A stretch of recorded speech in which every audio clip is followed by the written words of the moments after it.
నమస్కారం. మీ శ్రీచక్ర ఛానల్కి స్వాగతం.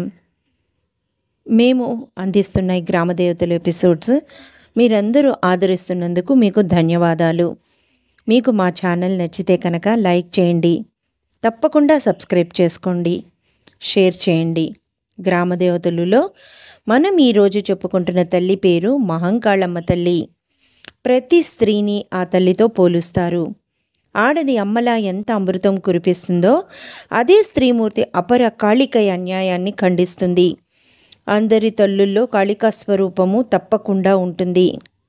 ఇప్పుడు మనం చెప్పుకునే తల్లి సికింద్రాబాద్లోని ఉజ్జయిని మహంకాళి అమ్మవారు. ఈ తల్లి చాలా మహిమగల తల్లి, గ్రామ దేవతలలో ఒకరు, చాలా శక్తిగల తల్లి. సికింద్రాబాద్లో ఉంది ఈ తల్లి ఆలయం.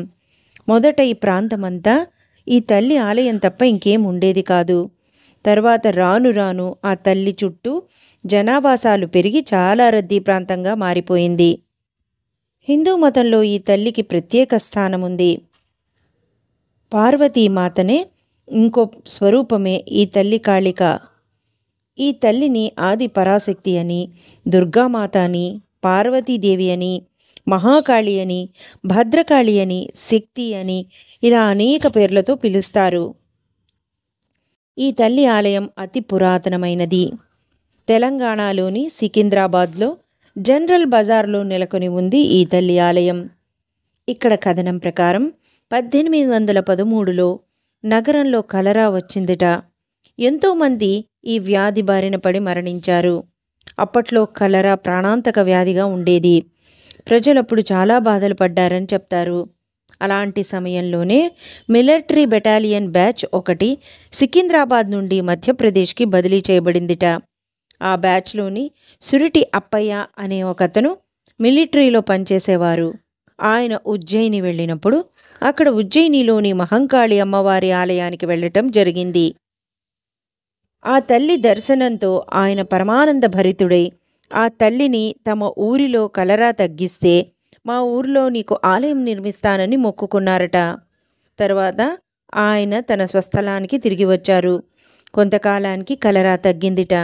దాంతో అప్పయ్య గారు అమ్మకి మొక్కుకున్నట్లే ఆ తల్లి విగ్రహాన్ని చెక్కతో తయారు చేయించి ఓ వేప చెట్టు కింద పెట్టి పూజలు చేయడం ప్రారంభించారు. కొంతకాలానికి అక్కడ చిన్న ఆలయం నిర్మించారు. ఆలయం అభివృద్ధి చేయు క్రమంలోనే అక్కడ మాణిక్యాలమ్మ అనే రాతి విగ్రహం బయటపడింది. అది వరకు ఉన్న చెక్క విగ్రహంతో పాటు ఈ రాతి విగ్రహాన్ని కూడా స్థాపించి పూజలు చేయనారంభించారు. ఆలయం బాగా అభివృద్ధి చెందింది. ఆ తల్లిని దర్శించటానికి భక్తులు రాక బాగా పెరిగింది. దేవస్థానం నిర్వహణ దేవాదాయ ధర్మాదాయ శాఖ వారి చేతుల్లోకి వెళ్ళింది. ఆలయ అభివృద్ధికి వ్యవస్థాపకుడైన అప్పయ్య గారి వంశస్థులే కాక అనేక మంది భక్తులు, వ్యాపారవేత్తలు అందరూ పాల్గొన్నారు. గర్భాలయంలో రుద్రాక్ష మంటపం ఏర్పాటు చేశారు. గర్భాలయ ద్వారం వెండితో అలంకరించబడి ఉంటుంది. అమ్మవారి గుడి పక్కన కళ్యాణ మంటపం ఏర్పాటు చేశారు. ఈ ఆలయం 191 సంవత్సరాల చరిత్ర కలిగిన పురాతన ఆలయాల్లో ఒకటి. ఇక్కడ అమ్మని దర్శించే భక్తులు రాక వేలల్లో ఉంటుంది. అదే జాతర సమయాల్లో అయితే, ఆషాఢమాసం అయితే లక్షల్లో ఉంటుంది. ఈ తల్లి పద్మాసనాయి ఉంటుంది. 4 చేతులతో ఉంటుంది. ఒక చేతిలో కత్తి, ఒక చేతిలో డమరు, ఒక చేతిలో ఈటె, ఒక చేతిలో అమృత పాత్రలతో చూడ చక్కగా శోభాయమానంగా ఉంటుంది ఈ తల్లి. ఈ విగ్రహం వెండి కవచంతో కప్పబడి ఉంటుంది. ఇక్కడ అమ్మకిచ్చే బోనాలు ప్రత్యేకం. ఎంతోమంది పేద ధనిక అనే తేడాలు లేకుండా ఈ తల్లికి బోనాలు సమర్పిస్తారు. బోనం అంటే భోజనం అనే అర్థం.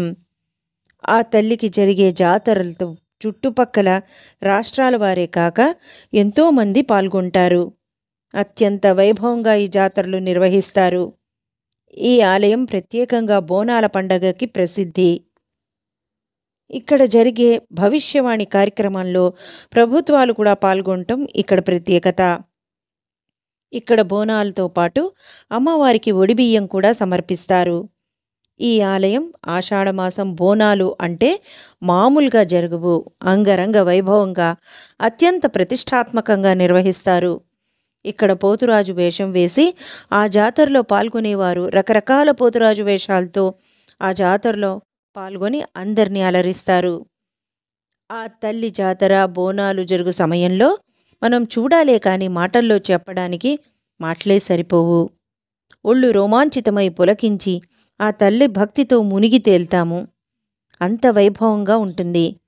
ఆ అమ్మవారి గుడిని అత్యంత సుందరంగా అలంకరిస్తారు. అనేక మంది దేవీ దేవత వేషధారణలతో కనిపిస్తారు. అమ్మవారికి ఊరేగింపు కార్యక్రమం కూడా ఉంటుంది.